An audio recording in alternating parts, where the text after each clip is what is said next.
Olá, bem-vindo a mais um programa Entre Líderes, que faço com Nancy Assad, minha querida amiga. Sou Reinaldo Passadori. E um prazer sempre muito grande, porque faz parte do nosso projeto, que é o nosso programa, o nosso canal, que é o Falar é Fácil. É uma parte desse programa que é Entre Líderes. Por isso nós trazemos aqui pessoas que são muito marcantes nas suas lideranças. E desta feita, trazendo aqui o Paulo Bica. Seja muito bem-vindo, Paulo. Prazer em te receber, diretamente de Curitiba, aqui para São Paulo. Paulo, muito bom dia. Super grata por você aceitar o nosso convite. Bom dia, muito obrigado. É um prazer estar aqui com vocês, né? Duas pessoas aí profissionais que têm uma referência muito grande para RH, para comunicação no nosso país. Então, realmente estou lisonjeado com o convite, muito contente de estar aqui com vocês. Paulo, assim, ele tem toda uma estrutura, né? Experiência muito grande em recursos humanos, profissional com mais de 20 anos de experiência em indústrias da linha branca, geladeiras, fogões, etc. Automotivo, autopeças e mais recentemente na indústria florestal e jardinagem em implementos agrícolas. Construiu sua carreira com uma sólida atuação nos recursos humanos, passando também pelas áreas de qualidade, comunicação, learning, manufacturing.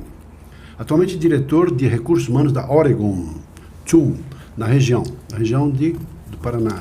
É a região que a gente contempla aqui na Oregon Tool, é o Brasil, a América Latina, que está sob a nossa responsabilidade. Né? Ok. Atuando anteriormente em empresas como Faurecia, Volkswagen, Audi, Embraco, atual Nidec também do grupo Whirlpool, entre outras empresas. Poxa, uma história bastante rica, né, na sua experiência. E assim, ao invés de ficar lendo o seu currículo, gostaria que você falasse um pouquinho sobre a sua trajetória profissional. Paulo. Legal, vamos lá, vamos falar um pouquinho. Pessoal e profissional, né? Claro, é uma história que o pessoal traz para o profissional, né? Sim, uma história que eu gosto de contar, né? Até estendendo um pouquinho, né? Quando eu nasci, minha família morava em São Paulo, embora a gente seja lá perto da fronteira com a Argentina, Uruguai, no interior do Rio Grande do Sul, Alegrete, a cidade. É um ambiente diferente, né? Então, me levaram para nascer lá, voltamos para cá, mas depois a gente acabou voltando. Meu pai terminou uma formação que ele fazia na parte universitária, de especialização aqui, com a USP. Voltamos, ele era professor universitário, e aí eu tive uma experiência um pouco diferente, de morar um tempo na fazenda, e depois, pela questão de estudos, enfim, ir para a cidade, né? E nesse período, então, a gente estava conversando um pouco antes, né? Não tinha muito um incentivo, talvez assim, para um estudo mais profissional, de idiomas, enfim, né? O interior demora muito para ter acesso a algumas coisas. Hoje, felizmente, isso é um cenário que mudou completamente. Não tem mais, né? Essa diferença. Nesse aspecto. Mas eu fui, por algum motivo, me desenvolver, né? E acabei buscando uma formação na área técnica. E na área técnica fui atuar na parte de mecânica, né? Pude fazer curso técnico, enfim, e aí teve uma encruzilhada, né? Talvez das várias que a gente passa na vida, profissionalmente foi talvez um divisor de águas, né? E eu na época coloquei na cabeça que eu precisava fazer estágio numa unidade específica da Randon, em Caxias do Sul, que não tinha vagas de estágio na ocasião. Eu disse, bom, se não for lá eu vou sair do estado, né? E acabei vindo para Santa Catarina inicialmente, Paraná, né? E daí desenvolvendo essa atuação ao longo do tempo, né? Esse período, né, eu diria que talvez marcou, né, as iniciativas e as ideias, né, de mudanças e de ações diferentes assim, que levam talvez a nossa carreira profissional se desenvolver, né? Uma coisa importante eu acho que é pensar, né, que desafios que a gente está buscando, onde a gente quer chegar, e isso certamente talvez uma etapa, né, que para mim foi bastante importante, porque essa decisão, né, de sair do estado abriu um horizonte diferente. Uhum. Talvez, né, se eu tivesse feito outras opções, seria outro caminho. Chegou a sair do país profissionalmente para buscar experiência? Profissionalmente, não trabalhando, assim, por longos períodos, trabalhando em implantação de projetos, né? Uhum. Isso eu tive a oportunidade, né, de fazer, o que foi uma coisa muito, muito positiva, assim, a diversidade, a experiência com outras pessoas, outras culturas, né? Então, desde a época da parte automotiva, eu tive essa experiência, até hoje, né, no segmento florestal, na Oregon Tool, também tive, né, a gente passou por muitas transformações na companhia ao longo do tempo, mas algumas das transformações significativas tiveram relação com a implantação do Lean Manufacturing, sistema Toyota, e isso, né, como nós tínhamos feito um trabalho muito forte aqui no Brasil, né, incentivado pela nossa direção, buscado, né, no sentido de melhorar a companhia, né, melhorar o ambiente de trabalho, melhorar vários itens de performance dentro da ideia da melhoria contínua que vem lá do sistema do Lean Manufacturing, né? Isso acabou oportunizando isso, eu tive a oportunidade de fazer a implantação de projetos no Canadá, Estados Unidos, apoiar a China também nesse tipo de iniciativa. Que reforça, claro, a sua experiência para atuar em qualquer segmento, não é verdade? Sim. Uma das coisas importantes, né, hoje eu tenho uma carreira muito mais longa em recursos humanos, né? Mas a minha origem foi área técnica, né? Como eu falei para vocês, né? Vindo da parte de mecânica.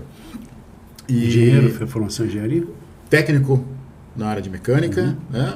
Eu comecei a cursar engenharia. As condições financeiras na época não permitiram eu avançar quando eu mudei para Curitiba, né? Alguns anos atrás. Não tinha disponibilidade, né? Era muito caro na época, né, essa formação. Eu acabei indo para a administração, onde eu já estava desenvolvendo algumas iniciativas, já estava trabalhando na Audi e Volkswagen nesse período, né? Mas por que eu fui para a RH, né? Dentro da área técnica, eu acabei desenvolvendo um olhar mais de conhecimento de processos. E processos e o conceito de PDCA, de melhoria, né? Do Total Quality Control, lá do TQC. A Embraco foi talvez uma escola assim, formidável. Agradeço muito pela oportunidade de ter começado minha carreira profissional nessa empresa, de ter profissionais que eu admiro até hoje, inclusive, e mantenho contato, e toda vez que eu posso, eu vejo alguma coisa também, eu procuro reconhecer essa história, né, que eles me ajudaram a construir, né, pelo apoio, pelo suporte. Mas esse conhecimento, então, voltando um pouquinho para isso, ele acabou sendo um conteúdo, né, que foi relevante para o momento de mudança que a gente vivia no Volkswagen, e recursos humanos precisava mais estrutura de processos, mais estrutura de modelos, de sistemas, e isso não era um conhecimento, né, que estava dentro da própria área, e como eu era um profissional com bastante versatilidade, sempre me envolvia muito com projetos, né, colaborativos, projetos de construção de sistemas de produção, projetos de treinamento, né, a minha área era qualidade nesse período, eu acabei tendo um certo talvez assim, destaque, né, uma oportunidade, né, de mostrar o trabalho e a iniciativa, e isso rendeu um convite para migrar para a área de recursos humanos. Vem cá cuidar de gente agora, trazer processos para a DH. Isso mesmo. Excelente. E foi muito legal, viu? Isso para mim também foi... E assim, pela sua maneira de ser, pela amabilidade que você demonstra, mostra assim uma pessoa que gosta de gente, que gosta de lidar, talvez seja até de não lá de seja trás, tão né? técnico, pode ser no Sim. conhecimento, mas o seu comportamento transmite algo assim bom, né, de relacionamento com Verdade. as pessoas. Fácil fazer amizade, né? Aquela pessoa de fácil relacionamento. Você fala aqui, casado com a Kátia, pai de Gabriele, Lorraine, incentivador da tecnologia e inovação, apoia o desenvolvimento de novos negócios por meio de mentorias e parcerias, além de contribuir para o desenvolvimento pessoal e espiritual por meio de atividades junto à comunidade. Ou seja, você perguntou agora há pouco, e que estava falando um pouco de você, pessoa. Você, Sim. claro, pai, marido, você é uma pessoa que se preocupa com a comunidade. Fala um pouco sobre você, sobre esse aspecto. Paolo. E esse desenvolvimento espiritual também. Ah, É também. interessante colocar isso no currículo. Nunca vi. Olha só. Bom, eu acho que talvez assim, pela forma, né, do crescimento, os valores, a família, como a gente vai sendo desenvolvido, né, a gente vai agregando coisas no nosso dia a dia, né. Então, desde a época, né, da escola técnica, nesse caso, eu sempre gostei muito de uma atuação com mais pessoas, envolvendo pessoas, diretório, centro acadêmico, enfim, né. Nós estamos dentro de uma universidade, né, na escola técnica que eu fiz, tive a oportunidade de participar com o DCE e outras frentes nessa linha, né. Acho que tirando o elemento político aí, né, que não era objetivo, muito mais a integração e as atividades, né, foi algo que eu acabei desenvolvendo, né? Eu acho que era uma característica, sempre um incentivador, né, de esportes, da colaboração entre as pessoas e as áreas, né, desde a festa até as coisas importantes assim do dia a dia, profissionalmente falando, organizar as equipes e recursos e coisas assim, né? Então, é algo que eu venho trabalhando ao longo do tempo, né, com isso. E até que culminou, talvez, aí, falando um pouquinho mais nessa atuação, né? Alguns anos atrás, né, me envolvendo mais com a comunidade, eu sou cristão, eu vi a oportunidade, né, e servir, talvez seja um dos fundamentos do chamado, né, de Jesus Cristo, quando ele coloca, né, isso como desafio para nós, de estar liderando, servindo, né? Ficou muito famoso há anos atrás lá o monge executivo, enfim, né? Verdade. Essa base, né? Sou desse tempo. Inspiração é desse tempo. Servir para liderar, né? Servir para liderar, né? Mas o fundamento está ali, né? Realmente para a gente poder olhar e pensar como fazer isso, né? Então isso tem me levado a essa atuação e hoje eu procuro, vamos lá, né? Tem o ponto de vista pessoal, o ponto de vista profissional e o comunitário, né? Talvez são dimensões diferentes aí para se trabalhar, né? No pessoal foi essa atuação que eu contei um pouco para vocês. Eu procuro também estar sempre pensando, né, em formas de colaborar e estar disponível. E aí eu vou migrando um pouquinho para a parte profissional, não só da empresa onde eu trabalho, mas anos atrás é curioso, né? Eu fui conversar com uma pessoa, era um profissional que estava buscando investidores para um negócio dele, e ele me convidou. Ele disse: Paulo, eu queria te contar uma coisa. Foi um pouco do nosso persona que começou esse negócio. Isso faz alguns anos já, né? Principalmente quando começou muito o movimento do aluguel por temporada, né? E tem alguns players importantes aí, né? Conhecidos, que foi uma transformação. Airbnb principalmente, né? E ele estava desenvolvendo uma startup relacionada à locação, né? E precisava de referência. Como eu tinha alguns apartamentos no prédio onde ele estava, né? O prédio inteiro, assim, não? Chegaremos lá uma hora, né? Mas foi justamente pela iniciativa, quando eu achei muito bacana a ideia do Airbnb, principalmente, né? Eu entrei nesse projeto e ele estava buscando algo, eu fui um persona e hoje eu participo de parte da empresa lá como um advisor, né? Não como investidor. Tenho como investidor anjo, enfim, né? Um pouco mais nesse aspecto, mas como um advisor, a gente tem alguns contatos. A gente não está nem conseguindo manter o contato tão frequente quanto eu gostaria, né? Mas essa foi uma forma assim, de colaborar, só super disponível, aberto, vamos conversar, o que vocês precisam, o que vocês querem entender, né? Como que foi isso, faz já talvez seus 12, 13, 14 anos, né? Que foi o início desse Olha só, desse quanta negócio, história tem, né? não? Paulo tem aquela pessoa que você começa a conversar, você fala assim, essa conversa vai durar horas, né? E se encanta com a pessoa. Paulo, você assim, teve uma série de atividades, né, em várias linhas que você falou: comunicação, qualidade, learn manufacturing, ou seja, com várias linhas de pensamento, também atuando aí no mundo empresarial, em termos de empresa empreendedora, sua veia empreendedora também. Então, como é que você percebe assim a experiência que você amelhou em função de ter experiências diferentes, em empresas diferentes, em cidades diferentes, em países diferentes? E hoje como é que você vê em função da escola, certamente não só a escola acadêmica, mas principalmente a escola da vida, que te deu toda uma base, uma formação para ser quem é hoje. Então, assim, a influência de todas as experiências para chegar no Paulo Bica de hoje. Então, vamos lá. Eu acho que o que isso foi trazendo foi uma variedade, uma diversidade de experiências e de ver perspectivas e pontos de vista diferentes, né? Eu passei já por momentos assim, de bastante, profissionalmente falando, né? Bastante intensidade, entregas assim altíssimas em muito curto prazo de tempo, o que gera, né, bastante ansiedade, enfim, e talvez a gente pessoalmente se revele mais em momentos como esses, né? Porque daí realmente, né, num ambiente mais delicado, assim, mais de pressão e de necessidade. É nessa hora que se vê os grandes, né? líderes, né, na dificuldade. Né? Onde nasce isso, né?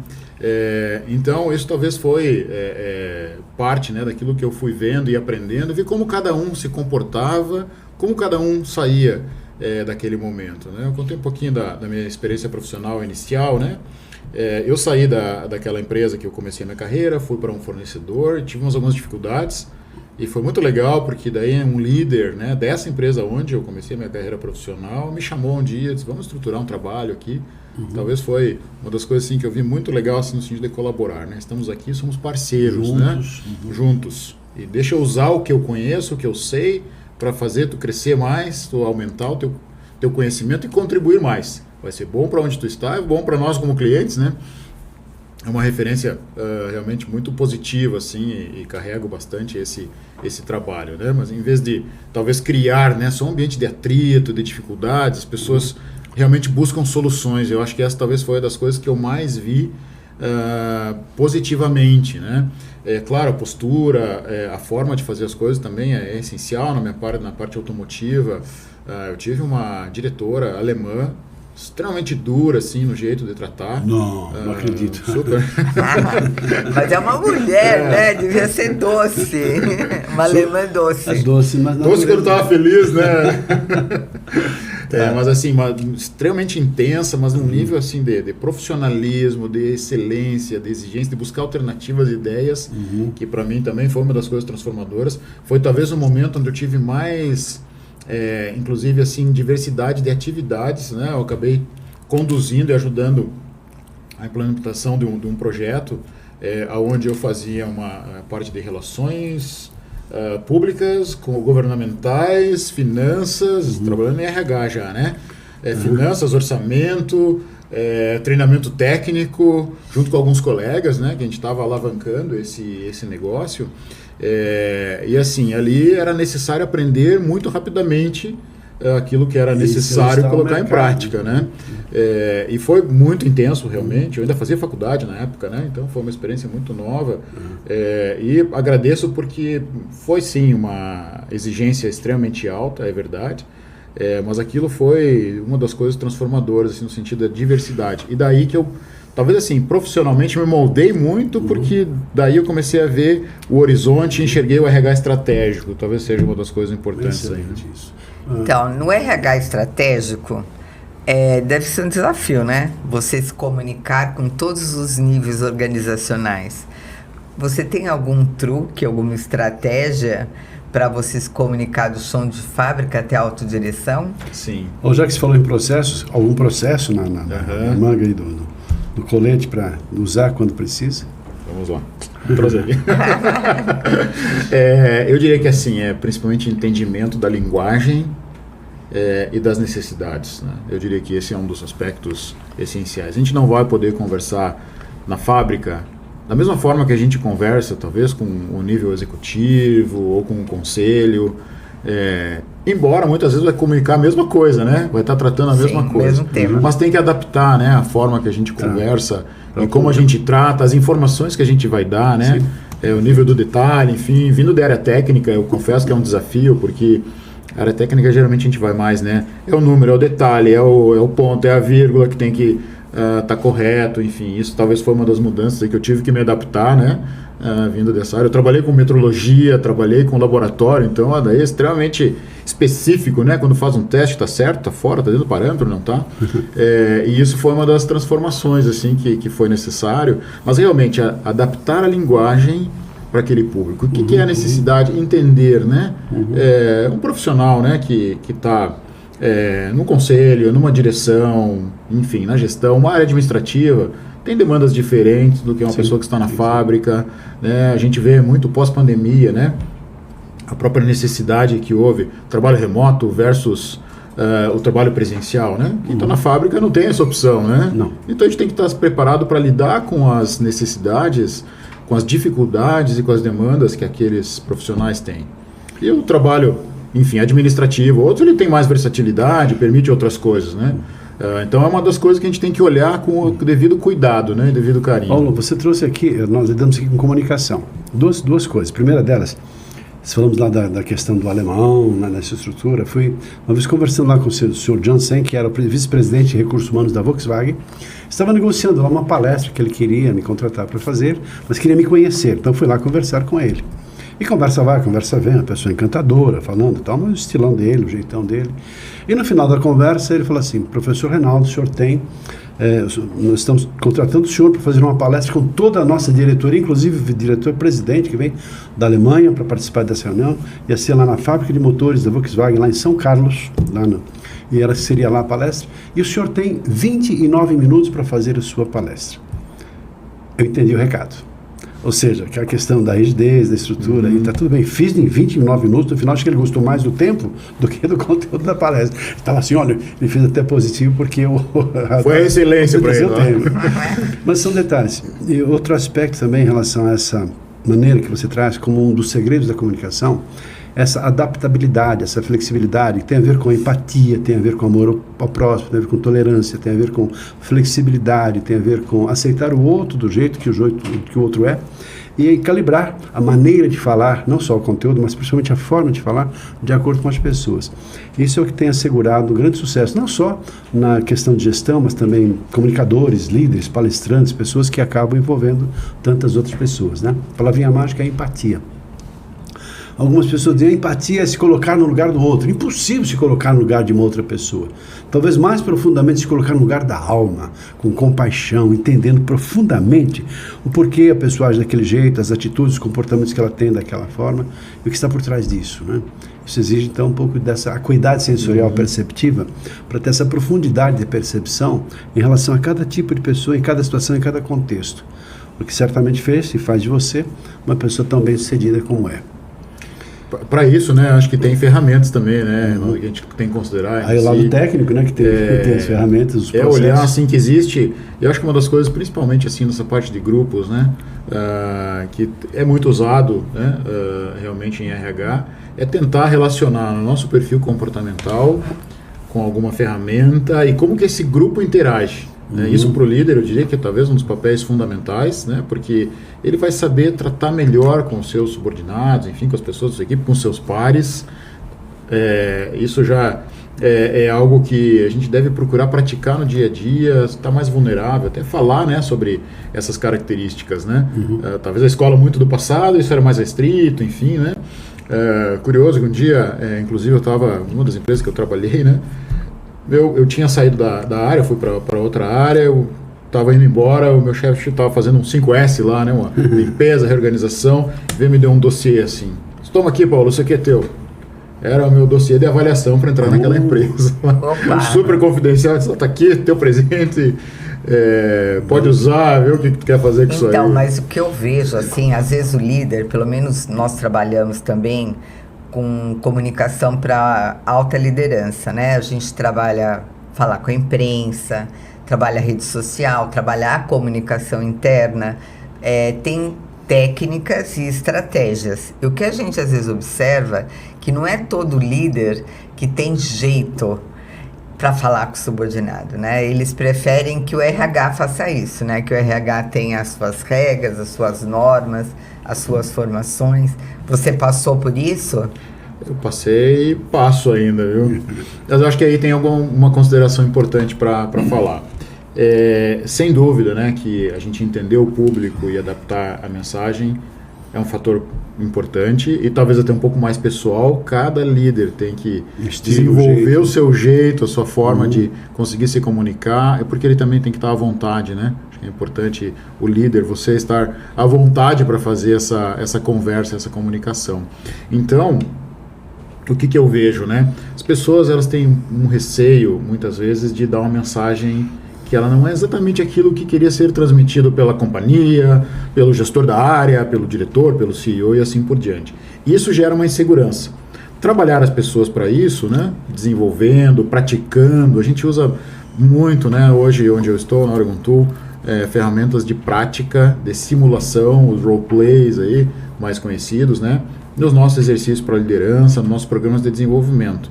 Então, tem um programa que nós temos, inclusive, que é totalmente roleplay interessante. A gente foi construindo ele, começou nos Estados Unidos, baseado em casos que aconteceram na própria companhia. E isso foi trazendo, né, para nós esse conteúdo, essa aprendizagem. E mais, a gente pôde trabalhar com as pessoas, os líderes, a postura que a gente vê dentro da nossa cultura, né? Como que a gente quer abordar determinado tema que aconteceu. É um problema de falta, é um problema talvez ali de cuidado com os outros, a forma de falar, talvez coisas mais delicadas que envolvem eventualmente aspectos legais aí da relação com o trabalho, com a empresa, né? Feedback, metas, né? Outras situações mais delicadas assim, mas isso foi sendo construído, né, com a nossa experiência ao longo do tempo, pelos líderes que estavam lá, moldando um pouco o que é esperado. Mas voltando à questão da insegurança, né, o que acontece? Isso eu vejo bastante e a gente entendeu que a gente precisava achar um meio termo, tá? O que é esse meio termo? A gente quer que o líder tenha autonomia de falar com a sua equipe, com seus liderados, né, de uma forma à vontade, de uma forma assertiva, né? mas ele precisa ter um fundamento, né? E esse fundamento muitas vezes é através de um guia, né? Então nós temos alguns processos, né? Alguns mecanismos que nós batizamos lá com alguns nomes internos para eles, né? Aonde o líder vai usar aquilo como um guia. Então, em alguns casos muito delicados, a gente pode até dar a estrutura toda do que ele deve comunicar. Muitas vezes lá o perguntas e respostas para que ele esteja preparado para o além também, né? E daí está fora do script, né? Nesse aspecto. Tem outras ações, outros comunicados, enfim, coisas que devem ser desdobradas, aonde ele pode usar um texto base e ele se adapta de como ele quer fazer. Por quê? Porque as mensagens às vezes saíam de forma diferente e daí gerava o comparativo. Uma das coisas que eu tenho visto muito, e as gerações mais novas têm talvez trazido mais isso, é o senso de justiça. Se você acompanhar algumas pesquisas mais recentes sobre engajamento, felicidade no trabalho, outros mecanismos, né, pesquisas pulso, aí, né, pulse survey que são feitas, geralmente, né, as empresas estão tendo uma dificuldade com o senso de justiça. Isso é bem comum, especialmente com muitos jovens. Mas agora questões de gênero, questão de responsabilidade, letramento, questões de entendimento, né, os respeitos, justamente. As mudanças todas na nossa cultura de maneira geral, que acaba refletindo na cultura da própria empresa. Exato, e não só isso, né? Eu acho que até as coisas mais antigas, talvez, né? Quem foi promovido, por quê, né? As oportunidades foram dadas, né? Parece que esse processo foi por um caminho que não foi legal, então nesse aspecto, assim, aquele departamento teve uma coisa que o outro não teve, o que foi diferente lá. Então isso é um senso subindo bastante assim nos ambientes corporativos hoje, no relacionamento, no cuidado, e dar essa estrutura para o líder permite a ele, então, né, seguir alguma coisa, a gente ter uma certa equidade, né, nesse tratamento, sem deixar isso realmente dentro de uma caixinha quadrada, olha, só pode falar isso aqui, não é esse o objetivo, absolutamente, mas é dar essa estrutura, apoio, né? Porque o líder vai se sentir mais à vontade ao desdobrar essa comunicação, a companhia vai estar mais à vontade, porque ela sabe que a mensagem foi entregue de forma mais assertiva, né? Para não acontecer daquele líder que chega e de repente é uma notícia que não é legal, e ele não vai querer fazer, e ele diz, não, mas tudo bem, né? Uma atividade que não está escrita na descrição interna, de cargo, não está escrito na descrição de cargo, não vou fazer, mas é um ambiente colaborativo, às vezes. Eu estou pensando assim, tem que vir final de semana fazer uma produção que está precisando para um cliente e tal. Mas tudo bem, se não quiser vir, sabe aquela coisa meio confusa? Não, gente, nós temos que comunicar muito claramente assim, qual que é a necessidade, a demanda. Tudo bem, ou talvez nesse caso não vou obrigar as pessoas, assim, quem que vai poder contribuir, a gente precisa fazer isso para ter tanto de pessoas. Paulo, você pela sua trajetória, pelo que você falou, você viveu exatamente aquela fase assim, de uma transformação em questões de coordenação, de manejar das organizações, CCQs, controle de qualidade, enfim, os famosos ciclos de controle de qualidade. Quem viveu essa onda lá do D'Artagnan de São José dos Campos aqui, ou seja, toda uma onda que veio. Falcone, olha aí.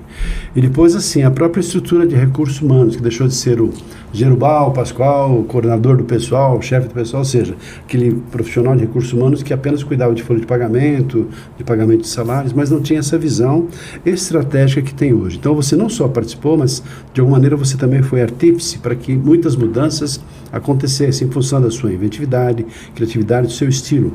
E você falou que cada pessoa tem um estilo, um jeito diferente de agir e atuar. E você demonstra pela sua fala que aquela pessoa que vai atrás de processos, busca, estuda e faz as coisas acontecerem.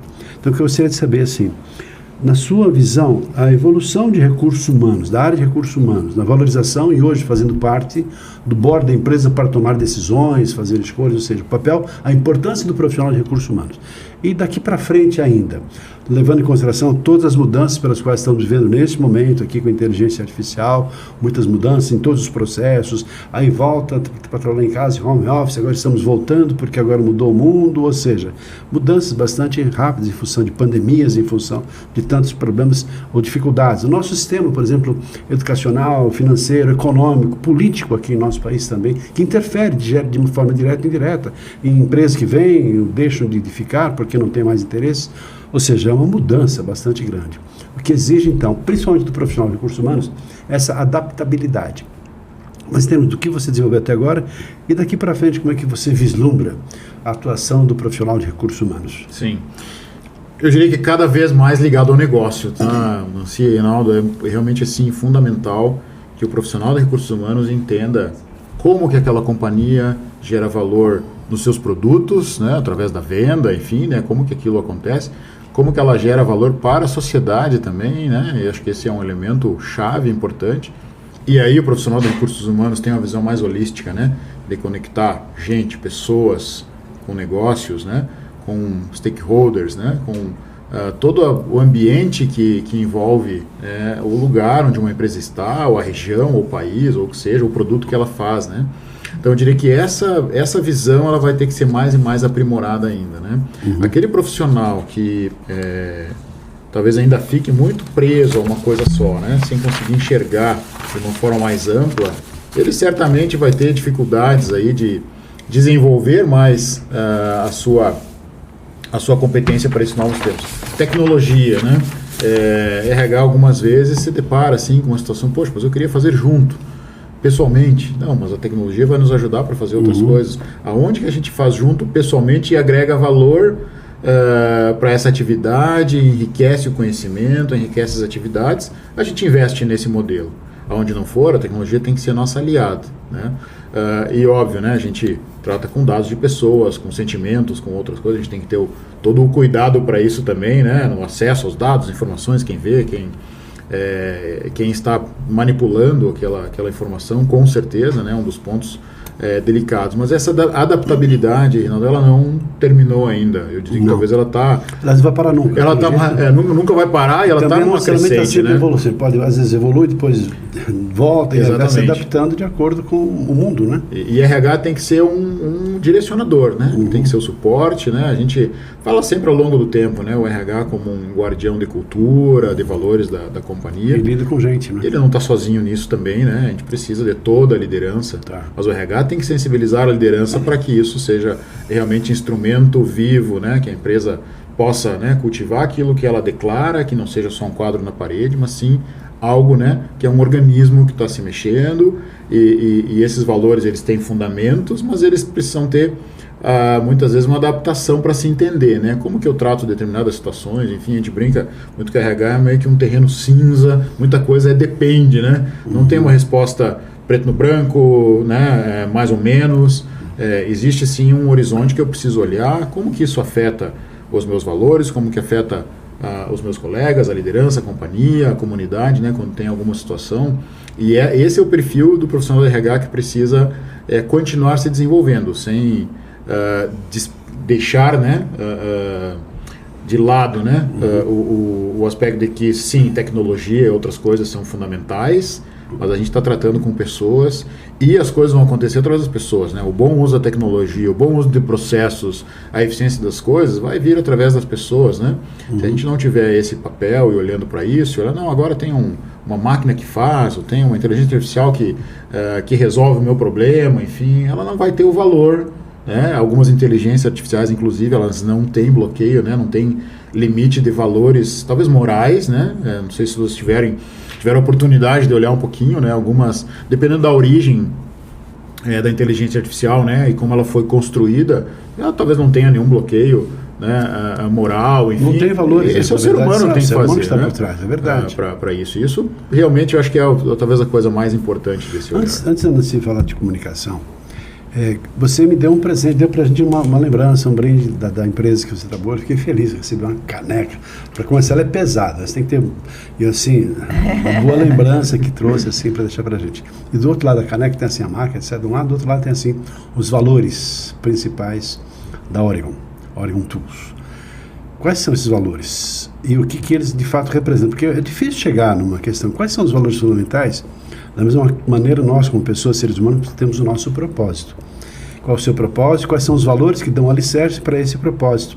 E pelo qual você estabelece como uma seta de uma bússola que aponta sempre na mesma direção, dos quais você usa para tomar decisões e fazer escolhas. Quais são esses valores da Oregon e o que eles representam para você? E se é que você não foi o responsável porque eles estivessem hoje fazendo parte da cultura da Oregon. Sim. Não fui responsável, mas espero estar contribuindo, viu? Isso talvez seja o mais importante. Mas é importante situar, né, que a Oregon é uma empresa de quase 80 anos, né? Começou no final dos anos 40, no estado do Oregon, nos Estados Unidos. Qual o produto principal que vocês tinham? Nossos produtos são sistemas de corte, né? Então a gente trabalha com corte de madeira, tem as barras, as correntes, os acionadores, né, coroas, sprockets lá para a parte da motosserra, toda a linha de jardinagem, onde tem o corte de gramado e os acessórios também para isso, né, das roçadeiras para a motosserra, a gente tem no nosso portfólio. Temos a Oregon Tool, é a empresa, daí temos algumas marcas que estão ligadas, principalmente a marca Oregon, a nossa marca principal, marca Calton é uma marca nossa também, foi um concorrente no passado, foi adquirido, mas está no mesmo segmento, né? Temos uma linha na parte agrícola, né, que é a marca Woods, e temos uma linha na parte de corte de concreto, tubos de aço, que é a CCF, a marca é a ICS, né? Então, mais mercados de nicho, mercados bem desenvolvidos, então principalmente Europa e Estados Unidos, América do Norte, onde está mais presente. Aqui realmente nossa região é a linha florestal, gramado e jardim, que é mais forte. Mas essa empresa começou então, como eu falei, no final dos anos 40. Eu diria que desde lá ela vem moldando essa cultura, né? Ao longo do tempo. Passou por diferentes nomes, diferentes proprietários, mas o fundamento foi realmente muito de estar próximo de pessoas, se desenvolver com as pessoas, uma empresa que tem uma característica das pessoas permanecerem por muitos anos, né? Talvez seja marcante isso tanto aqui quanto fora, né? Seja América do Norte, seja Europa, China é mais recente, né? A nossa fábrica lá, mas tem essa característica também. Você tem quantas unidades espalhadas pelo mundo? Fábricas da nossa divisão são 4 fábricas. 4 fábricas. 4 fábricas. E colaboradores? Quantos colaboradores? No mundo inteiro, então todas as divisões, em torno de 4 mil pessoas, o que é uma dimensão diferente da área automotiva que eu trabalhei, né? Que talvez numa planta tinha 4 mil pessoas, né? E aqui em Curitiba, vocês têm quantas pessoas? Em Curitiba, em torno de 250, 300 funcionários, né? Que nós trabalhamos aqui em Curitiba. É a nossa unidade na região, né? Mas assim, ela foi construindo então valores ao longo do tempo pelas pessoas, né? E eu diria que os 4 valores que nós temos hoje, né, que é liderar com humildade, que eu acho que é um dos fundamentos, a responsabilidade global também é um dos valores que nós temos, o senso de propriedade também é um dos valores, né, que nós temos na companhia. Eles vieram através da construção ao longo de todo esse tempo, né? Eles foram realmente moldados pelas pessoas que foram trabalhando na empresa, na companhia ao longo desse período, e construiu-se isso, né? Pelo relacionamento, por aquilo que a gente acredita como empresa, realmente assim, para fazer o dia a dia fluir, né? E cada um sendo praticado no dia a dia, a gente entende que eles realmente vão construir mais no negócio, gerar mais efeitos para a organização. Tirar uma dúvida. Faltou só para... Porque estamos aqui falando com as pessoas que são gestores de RH, diretores, presidentes, CEOs, mentores, educadores, enfim, pessoas que lidam com pessoas. E gostei muito do que você falou no princípio, porque uma coisa que nos une de maneira direta e indireta aqui com todos é a postura prestadia, ou seja, estarmos a serviço para ajudarmos o mundo a ficar um pouquinho melhor com o nosso serviço, com o nosso trabalho, com aquilo que fazemos. Isso que de uma maneira une assim, a nossa comunidade, vamos chamar assim, de pessoas que estão, né, predispostas a dar a sua contribuição por meio de serviços, por meio de produtos, em prol de um mundo melhor. Ponto. E o resto é consequência disso. Você falou de liderar com habilidade e responsabilidade global, senso de propriedade. Lidar com humildade. Liderar com humildade, o senso de propriedade, a responsabilidade global, e agora... Faltou um. É verdade. Mas me deu um branco na memória. Tudo bem. Depois eu tenho que lembrar, senão a gente coloca na legenda, tá? Então, queria te fazer uma pergunta, tenho uma curiosidade. Você disse que esses valores foram construídos, né, pelos colaboradores ao longo do tempo, provavelmente pelos colaboradores mais antigos. Aí vocês têm colaboradores novos. Como que vocês fazem para cultuar esses valores? Vocês têm alguma estratégia de comunicação interna? Sim, então essa talvez foi uma das mudanças que nós tivemos aí ao longo do tempo, que foi estabelecer a comunicação interna. Olhando muito para o passado, a gente tinha isso muito informal, era muito esperado assim, o que a gestão vai falar, né? E essa era a comunicação interna. Essa foi uma transformação, a gente começou a fazer essa comunicação não só mais intencional, falando da companhia, né? O que a gente queria fazer, como que a gente iria fazer, como que a gente iria fazer, mas também colaborativo, né? Hoje a gente trabalha com um modelo de comitês, isso é muito comum, né? Na nossa empresa, ter comitês, E o comitê de comunicação é um deles, né? Porque ele traz os diferentes departamentos, as diferentes áreas, com esse olhar, né, do que é importante, o que a gente está fazendo. Às vezes a gente deixa passar alguma coisa que é relevante para aquele departamento, mas outros não viram, e teve esforço, dedicação, realmente empenho para as coisas acontecerem, e acaba passando sem esse olhar, né? Então a comunicação nos permitiu ter uma abrangência, um olhar maior dentro disso, né? Para que a gente pudesse ter essa construção de conteúdo, essa construção do modelo. Também ela traz um pouco daquilo da adaptabilidade, né? Qual que é a linguagem, qual que é a forma como aquele grupo ele está realmente trabalhando ali no dia a dia, né? E ele quer comunicar sobre o que ele está fazendo e como que ele também recebe as informações da nossa companhia nessa hora, né? Então a comunicação hoje é um modelo estruturado, nós temos, né, ela como um hub para passar várias coisas dentro dela, né? Então acho que esse é um ponto importante aí, né?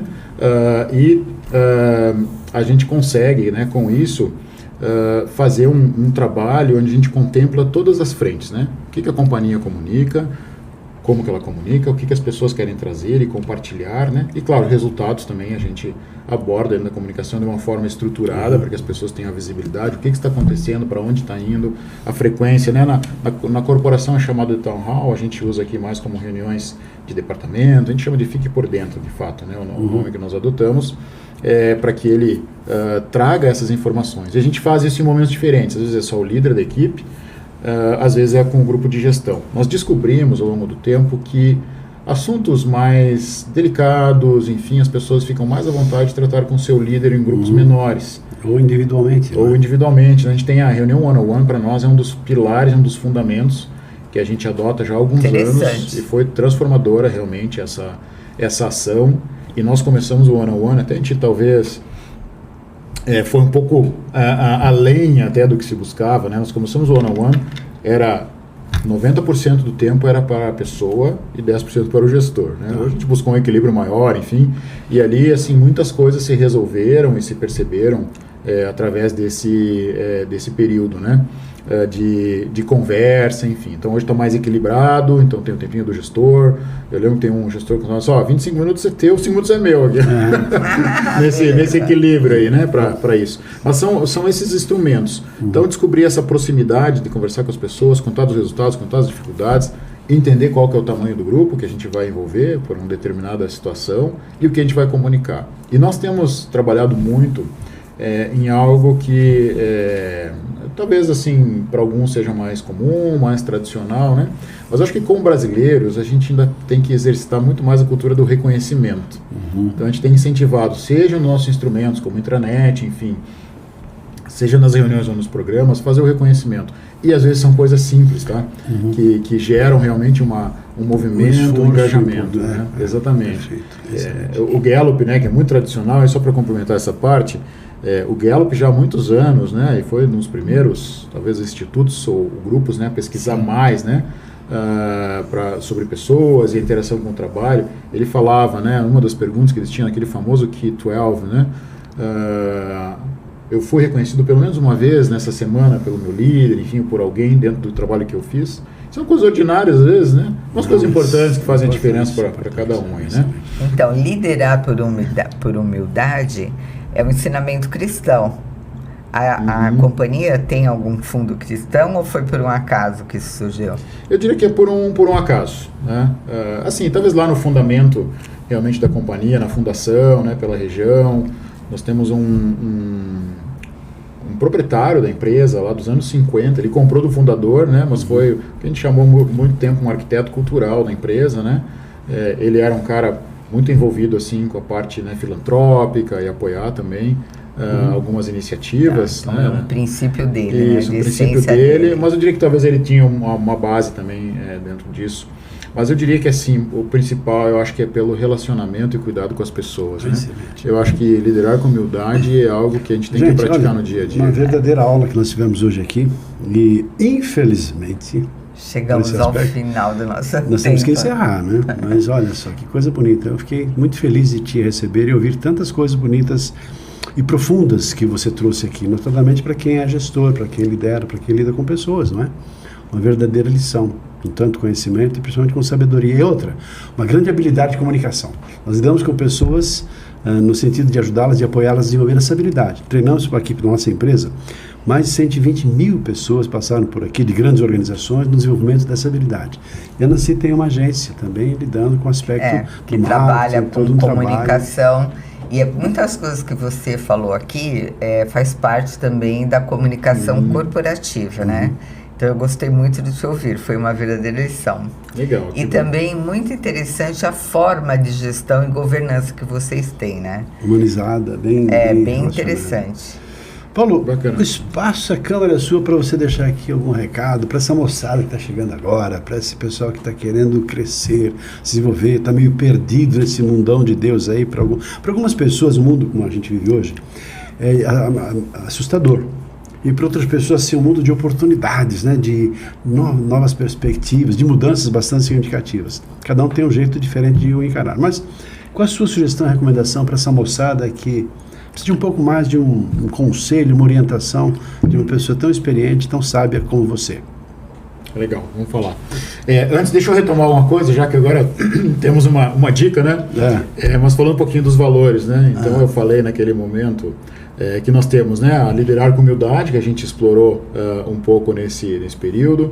Temos, né, a responsabilidade global, que é como a gente interage e trabalha, né, com o mundo, com as pessoas, onde a gente está inserido, né, o que a gente impacta e como a gente faz. A gente quer ajudar a embelezar os lugares e auxiliar, né, os lugares a ficarem realmente bonitos, né, e bem tratados. O senso de propriedade, que acho que tem sido bem explorado em várias companhias. Visão do dono, né? A gente tem que ter a visão de dono e trabalhar com esse aspecto, né?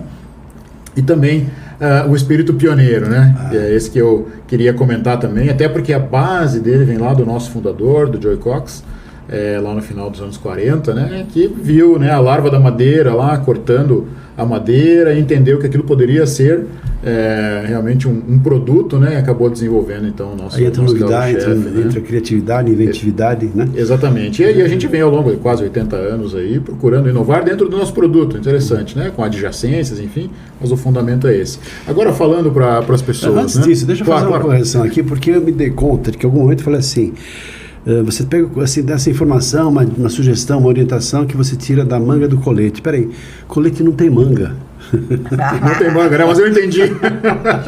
Aí me dei conta, não, é do bolso do colete, não, mas só para deixar claro aqui que é um deslize, desde que ele nasce em formalidade, essa é a vantagem do nosso trabalho. Assim, um bate-papo amigo, gostoso e assim bastante agradável. Agora para... Só mensagem. Não, só mensagem. Claro. Eu acho que falando, né, um pouco sobre, né, para as pessoas que estão assistindo e estão acompanhando, estão se desenvolvendo como líderes, seja no RH ou seja em outras áreas, envolver pessoas, né, considerar as pessoas, abraçar as pessoas é fundamental. Isso é algo que vai ajudar vocês a irem mais longe, a vocês construírem mais coisas, a vocês estarem também mais satisfeitos e gerarem essa satisfação. Eu diria que um dos fundamentos de RH do líder é fazer os outros contentes e felizes. A gente também quer ser feliz, quer estar contente, mas a gente precisa ajudar, né, os outros a estarem bem, para produzirem bem, se relacionarem bem, fazerem as coisas acontecer, e daí todo o organismo, toda a companhia, o ambiente que você está, né, não precisa ser necessariamente uma empresa, ele vai ter esse benefício. E aí vem do fundamento do seu papel de auxiliar, de servir e de ajudar, né? Procure estar disponível, né? Claro, pensando, né, que você tem propósitos, também tem os seus compromissos, não vai deixar isso de lado, obviamente, né? Mas assim, pense que seu maior papel é alavancar as coisas através do trabalho dos outros.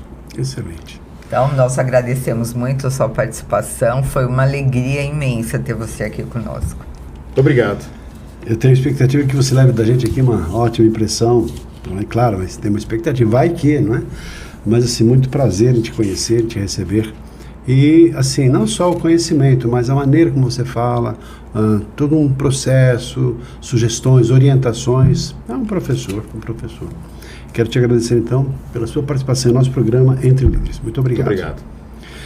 E para você que está aí com a gente até agora, né, que tem assim, apreciado, ouvido cada palavra, cada toque que o Paulo trouxe para a gente aqui, espero que você também tenha gostado, da maneira como também eu gostei.